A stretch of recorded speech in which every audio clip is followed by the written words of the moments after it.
Apes guys, baru mendarat di KL langsung kena scam. Kok bisa ya? Ini ceritanya. Jadi sekejap setelah kami mendarat di KLIA, sebelum menuju ke kota kami mutusin buat makan dulu di bandara. Lebih tepatnya di food arcade stand nasi kandar. Nah pas aku pesen nasi goreng, aku iya aja. Terus ditawarin nambah lauk ini itu, aku manut-manut aja. Sampai akhirnya Grace, stop, cukup. Terus pas giliran Grace pesen, dia pesen nasi pandan. Tapi entah kenapa malah dikasih nasi kandar lagi. Terus sempat debat gitu, sampai akhirnya mereka ganti nasinya sama nasi pandan akhirnya.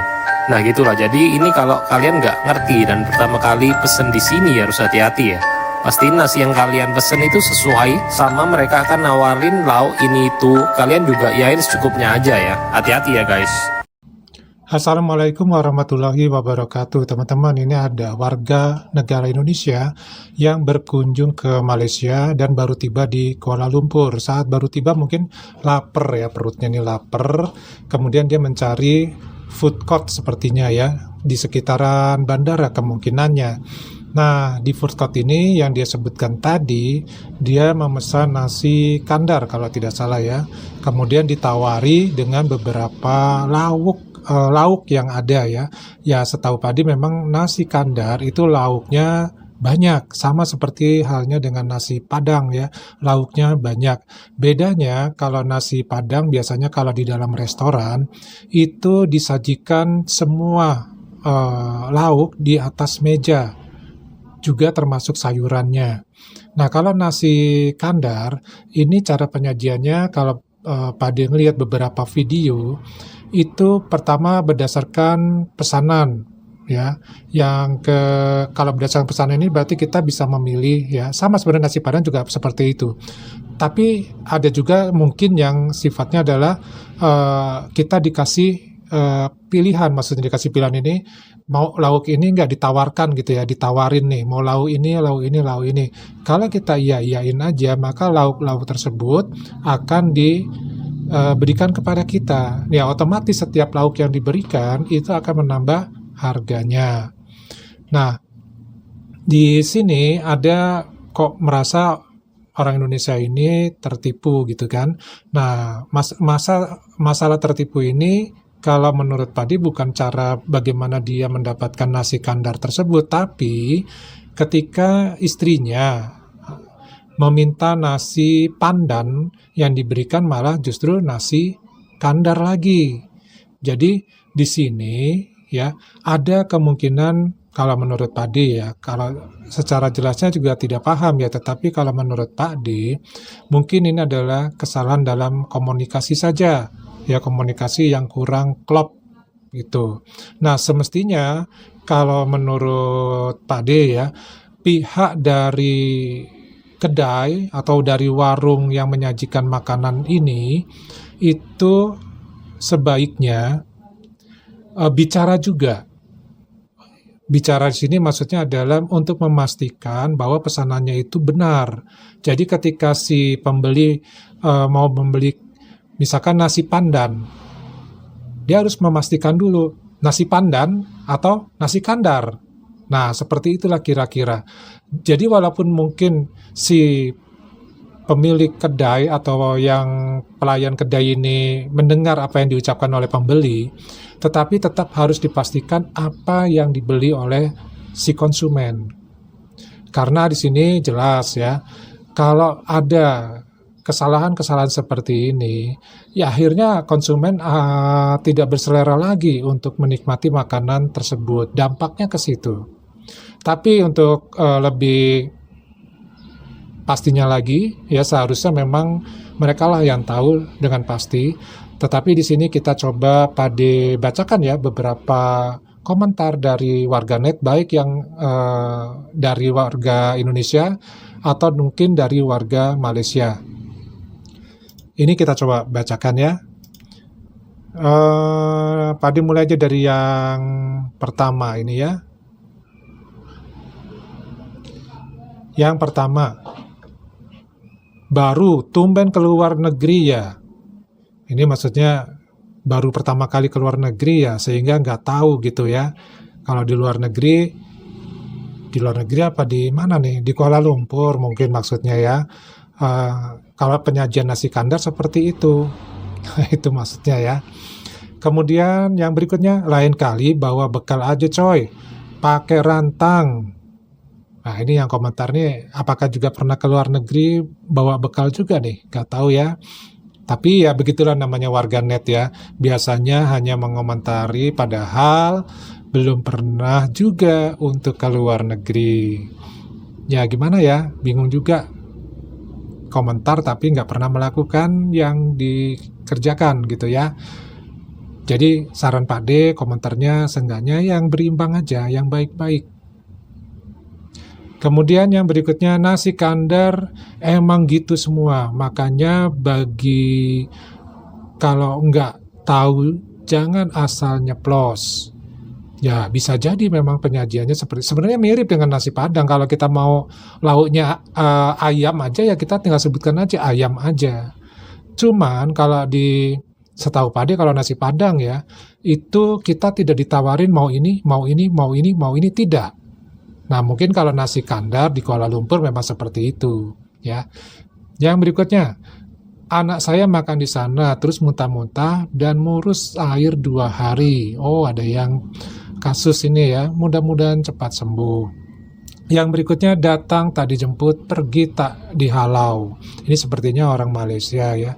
Ya datang nggak dijemput, ya siapa yang ngundang emang? Kan nggak ada yang ngundang.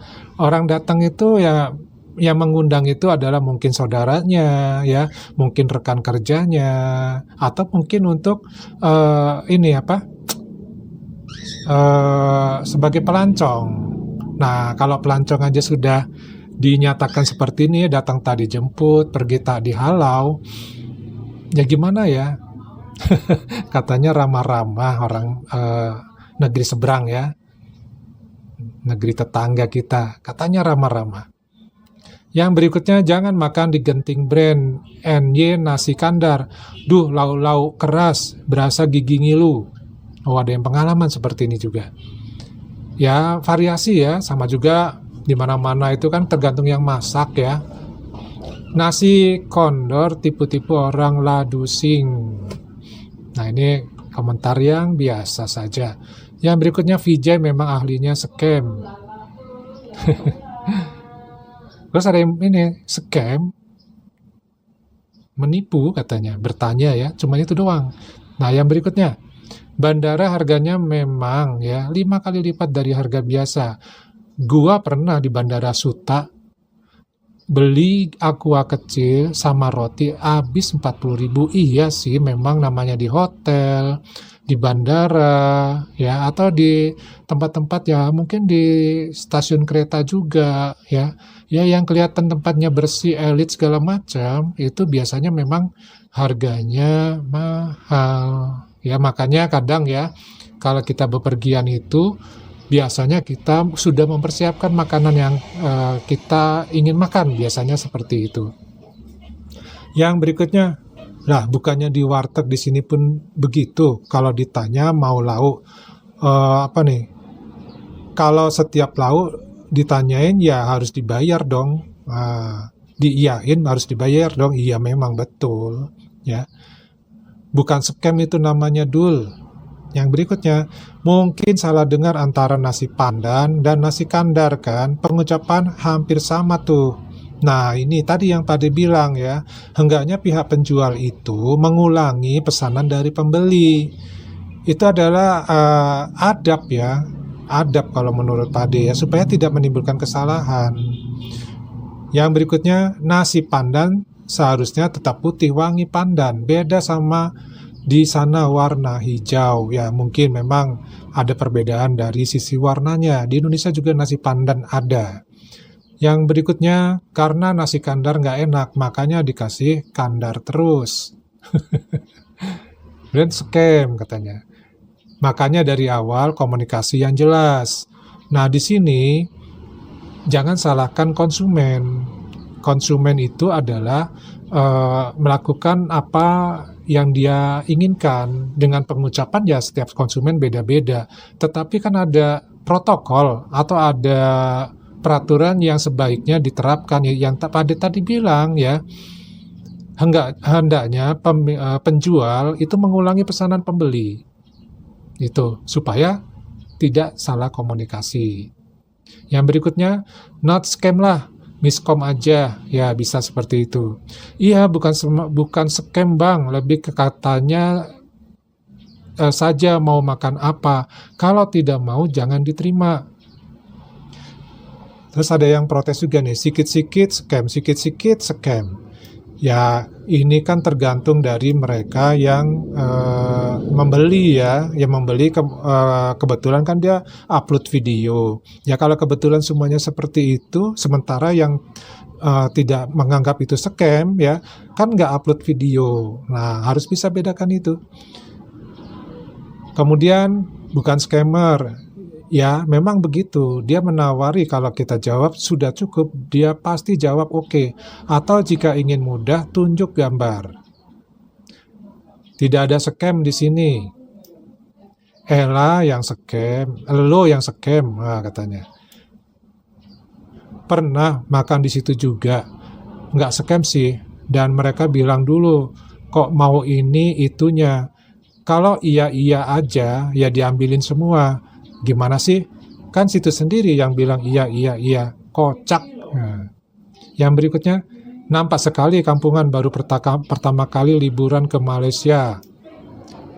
Ya kalau memang baru pertama kali liburan kenapa gitu loh. Warganet ini kadang nyerocosnya ini apa ya, susah dinalar gitu ya.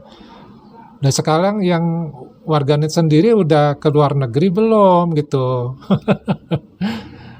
Ya semua itu kan pasti orang ada awalnya. Ya kalau ada awalnya ya mungkin ya itu tadi ya memang kampungan sedikit, norak sedikit. Bahkan orang-orang yang berkunjung ke Indonesia sebagai turis baik dari Eropa, Asia ataupun ASEAN, ya kalau namanya baru pertama ya agak norak lah gitu ya. Oke, yang berikutnya, udah hal biasa lu aja nggak baca peraturannya gimana? Peraturannya yang mana ya? Kayaknya tadi nggak ada peraturan deh. Lah, lauk kan opsional. Scam apaan? Memang gitulah orang jualan nasi kandar. Yang berikutnya, iya sebelum tur riset dulu lah. Jangan bilang dikit-dikit scam. Ntar memalukan diri sendiri. Nah, riset ya. Riset kan nggak detail-detail amat sih. Apakah kita meriset itu sampai kepikiran cara memesan nasi kandar, cara memesan nasi pandan, cara memesan nasi goreng? Kan enggak, ya.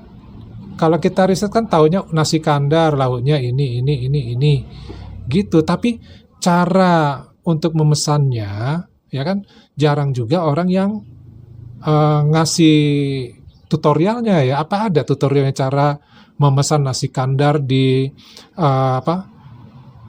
Bandara Kuala Lumpur? Nanti ada cara memesan nasi kandar di kedai apa gitu. Kan nggak ada seperti itu ya. Tutorialnya itu nggak ada gitu ya, nggak sedetail itu ya. Jadi jangan, bukannya kita nggak tahu juga, bukannya dia nih nggak riset juga, tetap riset kok. Tadi yakin itu.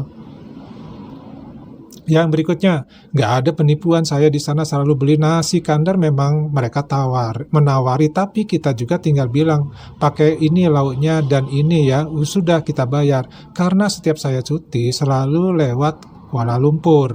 Iya benar seperti itu, karena kamu kan sering di Kuala Lumpur, jadi sudah biasa gitu ya. Yang berikutnya, April 2024 lalu aku juga sempat sarapan di tempat ini. Aku pesan nasi pandan ayam masala. Awalnya aku order nasi lemak tapi belum ready karena masih pagi buta. Aku ingat banget di tempat itu soalnya ada bapak-bapak lagi ngamuk-ngamuk juga. Merasa ketipu sama si kasirnya yang di video sebelah kiri. Emang kayaknya nih pegawainya random milih target. Oh ya, akhirnya si kasir balikin duit si bapaknya karena si bapak ngamuk mau lapor ke polisi. Nah, ini ada berita yang berbeda nih. Kalau di atas-atas tadi kan warganetnya bilangnya menyalahkan si pembeli ya.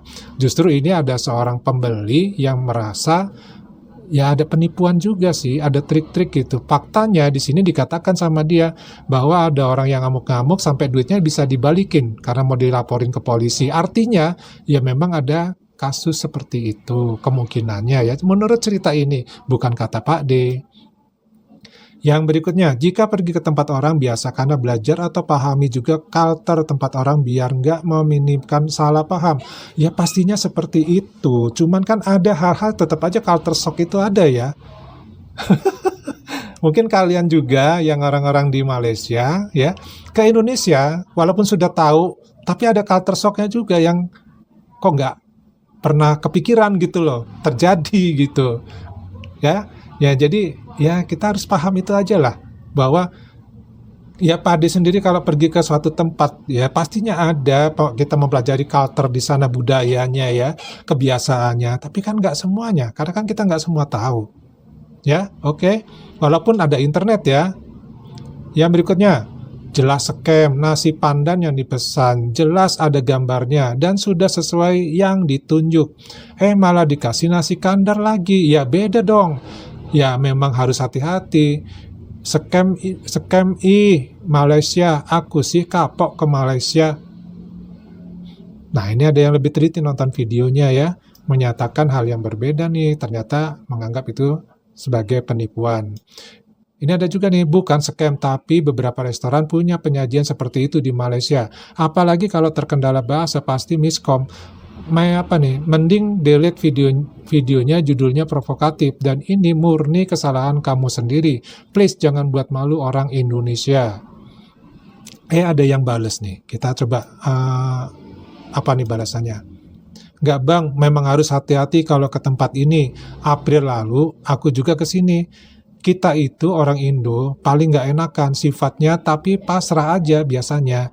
Ya aku gitu juga kemarin, cuman nggak enak aja terlanjur dipesan. Mau nggak mau ya dibayar. Nah ini pengalaman pribadi nih ya. Lah gimana dengan restoran Padang? Dengan menyajikan semua menu di meja, apakah scam juga? Kok malah nuduh scam? Emang budaya penyajian tiap daerah-daerah beda-beda. Penyajian nasi kandar rata-rata begitu modelnya. Bukan soal penyajiannya, tetapi sudah milih menu nasi pandan, ya udah ditunjuk tuh gambar menunya, tapi malah yang dikasih nasi kandar. Nah ini ya yang dibahas tadi. Yang berikutnya, loh ini yang pesan menu makanan yang ngawur. Kalau kurang bisa bahasa dan istilah bahasa Melayu, jangan bilang kena scam. Oke, setuju banget. Ini murni kesalahan pribadi, emang karena nggak paham aja, bukan karena scam dari restoran. Lah, ini mah emang scam. Scam itu. Perindapan berulang lagi. Siapa ya perindapan ini ya? Yang banyak perindapannya di mana ya? Coba nanti dicek ya, perindapan paling banyak di negara mana nih? Selain negara perindapannya sendiri ya. Yang berikutnya lebih ke deso sih bro, kasihan kalau sampai bangkrut, dia gara-gara desonya sampean. Ya bangkrut bagaimana? Kalau ya nggak, tentulah kita sampai berpikiran bangkrut ya. Anda yang tak tahu order, jangan tuduh orang scam. Elunya aja yang nggak ngerti bang. Itu nasi kandar bukan warung tepi jalan, sesuai diri Anda ke negeri orang lain, paham? Katanya.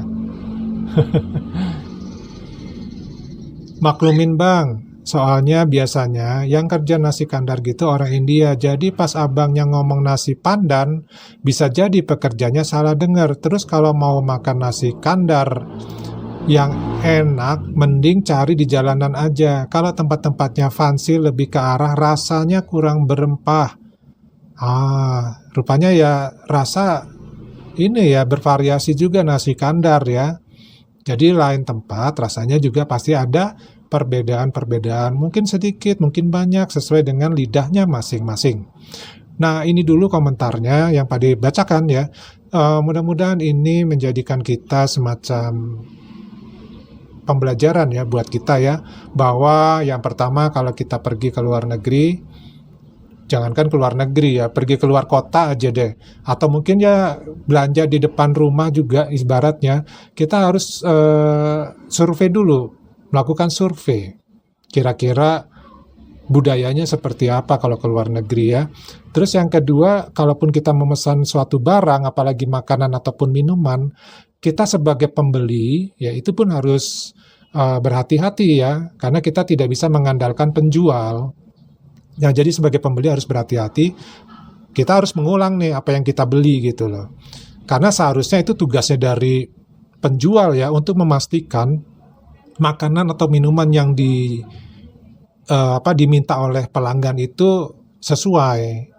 Nah, ini masalahnya memang karena tidak ada menu yang ditulis. Maksudnya ditulis itu kita nulis sendiri nih mau makan apa-apa gitu ya. Karena ini kita cuma berbincang-bincang aja, seharusnya dipastikan lagi, meyakinkan lagi bahwa ini loh bener yang dipilih gitu. Nah, daripada cukup dulu. Gimana menurut teman-teman? Kita ketemu lagi ya di video berikutnya. Wassalamualaikum warahmatullahi wabarakatuh. Salam.